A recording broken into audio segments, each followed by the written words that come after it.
வணக்கம் நேயர்களே. போன வீடியோவில் சார்கிட்ட இருந்து நம்ம சாபங்கள், முன்னோர்களுக்கு முக்தி அடையிறது எப்படி, திதி கொடுக்கறது எப்படி அப்படிங்கிறதெல்லாம் பற்றி தெரிஞ்சுக்கிட்டோம்.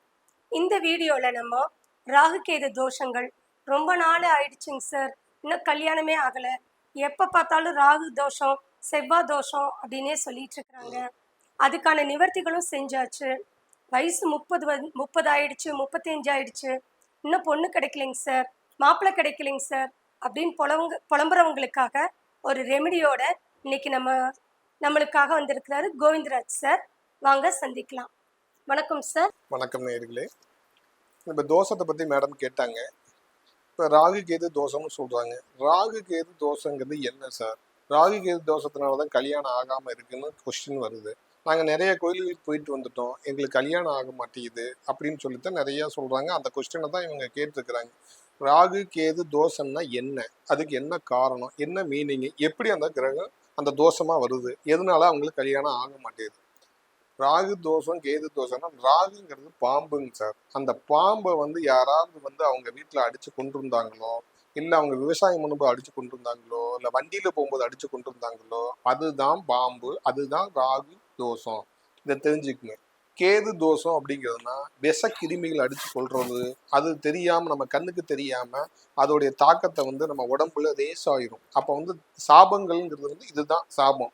இந்த சாபம் உடம்புலயே காமிக்கிறதுனால நம்ம நெகட்டிவான விஷயங்களவே நம்ம பேசுவோம். இதுதான் இந்த தோஷத்தினால வர்றது. இப்படித்தான் தோஷம் வரும். நீங்க ஜாதக கட்டத்துல வச்சு நீங்க ராகு கேது தோஷம்னு சொல்லி ஒரு பூஜை பண்றதுனால, அப்ப நீங்க பூஜை பண்ணியிருப்பீங்க, அப்ப உங்களுக்கு கல்யாணம் ஆகுமா? ஆகாது. ஏன் ஆகாது? பூஜை பண்ணா இந்த கிரகங்களை நம்ம கொண்டிருக்கோம் இல்லைங்களா, சர்ப்பத்தை, அதோடைய தாக்கம் உடம்புல ரேஸ் ஆகிக்கிட்டே இருக்கனால அந்த கிரக தோஷம் உடம்புல இருந்து எப்ப வெளியில போகுதோ அப்பத்தான் உங்களுக்கு ஒரு கல்யாணம் ஆகிறதா இருந்தாலும், நீங்க அடுத்த வேலைக்கு போறதா இருந்தாலும் உங்களுக்கு சக்சஸ் ஆகும். இப்படித்தான் கிரக தோஷங்களை நிவர்த்தி பண்ணணும் சார். இப்ப பாம்பு அடிச்சதுனாலதான் ராகு கேது தோஷம் வருது அப்படிங்கிறீங்க. அந்த பாம்பு அவங்க அடிக்கல, முன்னோர்கள் யாராவது அடிச்சிருந்தா அதனால நம்மளுக்கு பாதிப்பு ஏதாவது வருங்களா? கண்டிப்பா வருங்க. யாரு அவங்க குடும்பத்துல அடிச்சிருந்தாலும் அதோடைய தாக்கம் அவங்க பையனுக்கா இருக்காலும் பொண்ணுக்கா இருந்தாலும் அதோடைய எனர்ஜி பவர், நெகட்டிவ் பவர் உடம்புல ரேஸ் ஆகிக்கிட்டே இருக்கும். நெகட்டிவ்ங்கிறது தான் அது தோஷம். அந்த உடைய குணத்துல தான் அவங்க இருப்பாங்க. இப்போ நீ அவங்க பாம்பு அடிச்சிருந்தாங்கன்னா அதோட தாக்குறது தான் அந்த பாம்பு மாதிரியே சீருவாங்க, பாம்பு மாதிரியே ஒரு இடத்துல இருக்க மாட்டாங்க. இந்த மாதிரி ஆக்டிவிட்டிலாம் நடந்துக்கிட்டே இருக்கும். அது அவங்க குடும்பத்தில் யார் பண்ணி இருந்தாலும் அந்த தாக்கம் இருக்கத்தான் செய்யும்.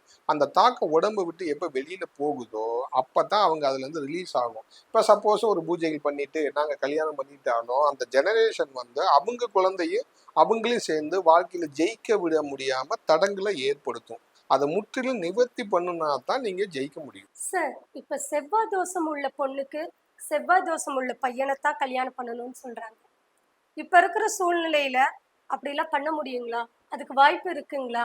அதே போல ஃபாரின்ல இருக்கிறவங்க கிட்ட எல்லாம் ஜாதகமே இல்லை, அவங்க எல்லாம் செவ்வாய் தோஷம் பார்த்து தான் கல்யாணம் பண்றாங்களா? மேம், ஒவ்வொருத்தங்களும் இப்போ செவ்வாய் தோஷம் பார்த்து தான் கல்யாணம் பண்ணணுமாங்கிறது ஒவ்வொருத்தங்களும் ஒவ்வொரு கோணத்துல ஒரு விஷயத்த சொல்றதுனால எனக்கு சரின்னு பட்டா நான் செஞ்சுக்கிறேன். பிரச்சனை வரும்போது தான் திரும்ப நான் செவ்வாய் தோஷத்துல ஒருத்தர் கட்டினேன் அப்படின்னு சொல்றோம். இப்படி ஏதாவது ஒரு பிரச்சனை வந்த முன்னாடி தான் அவங்க அதை பத்தி உணர்வாங்களே தவிர அதுக்கு முன்னாடி நம்ம சொன்னாலும் அது கேட்க மாட்டாங்க. ஏன் கேட்க மாட்டாங்கன்னா, செவ்வாய் கிரகத்துடைய ஆதிபத்தியம் அதிகமாக அவங்க உடம்புல ரேஸ் ஆகிக்கிட்டே இருக்கும். எனர்ஜி பவர் அதிகமாகிட்டே இருக்கிறனால அவங்க யாரும் சொல்லியும் கேட்க மாட்டாங்க. ஏன்னா செவ்வாய்ங்கிறது ரத்தக்காரங்க. இதான் உங்களுக்கு பெரும்பாலும் ஜாதகத்துல செவ்வாய் செவ்வாயின்னு சொல்லியே அதை நம்ம அவாய்ட் பண்ணிட்டு அவங்க பூஜைகள் பண்ணிட்டு நம்ம கல்யாணம் பண்றதுன்னு சொல்லி பண்றாங்க.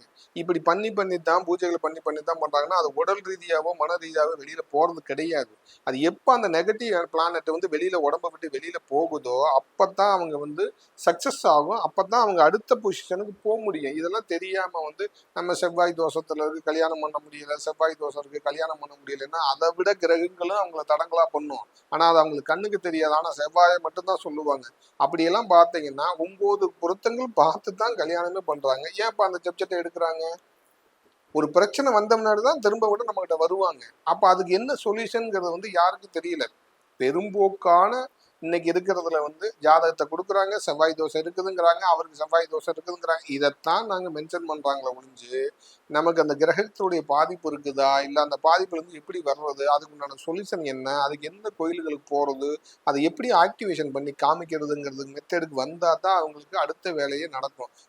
பொதுவாக போயிட்டு எனக்கு நடக்கலைங்கிறத நெகட்டிவான வார்த்தைகளை அவங்களே யூஸ் பண்ணி அவங்களுக்கு நடக்கிறதும் நடக்காம இருக்கிறதுக்கு காரணம் இதுவும் ஒன்று. சார், அப்போ நம்ம ஜாதகத்தை பார்த்து பொருத்தம் பார்த்து கல்யாணம் பண்றதை விட வேற எப்படி செஞ்சா இந்த திருமண வாழ்க்கை ரொம்ப சுமூகமா போகும்? இப்போ நீங்கள் பொருத்தம் பார்த்து தான் கல்யாணம் பண்ணுறாங்க. ஆனால் பொருத்தம் பார்த்து பண்ண கல்யாணத்துல தான் நிறைய பிரச்சனை வருது.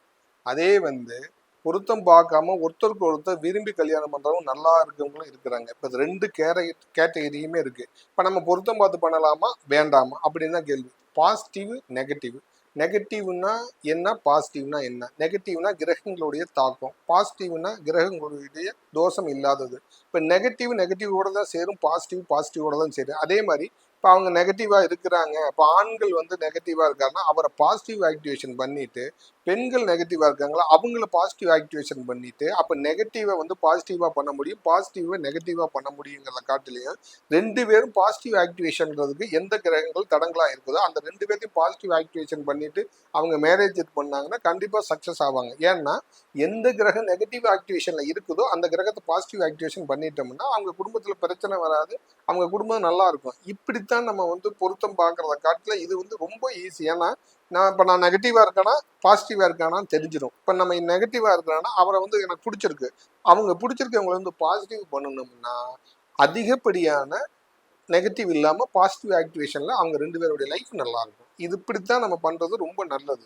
நேயர்களே, நம்ம ஜாதக பொருத்தங்கள் பார்க்கறத விட இப்போ இருக்கிற சூழ்நிலையில பாசிட்டிவ் நெகட்டிவ் நம்ம உடம்புல கிரகங்களோட நடவடிக்கை எப்படி இருக்குதுன்னு பார்த்துட்டு அதன் மூலியமா திருமணம் செஞ்சா இன்னும் நல்லா வாழ்க்கை சிறப்பாக அமையும்னு நம்மளுக்கு கோவிந்தராஜ் சார் சொல்லியிருக்கிறாரு. நாளைக்கு இன்னொரு டாபிக்கோட சந்திக்கலாம். நன்றி, வணக்கம். நன்றி நேயர்களே, அடுத்த வீடியோவில் சந்திப்போம். இது பட்டான கேள்விகள் அடுத்தடுத்து வரும், பாருங்க, பயன்பெறுங்கள். நன்றி, வணக்கம்.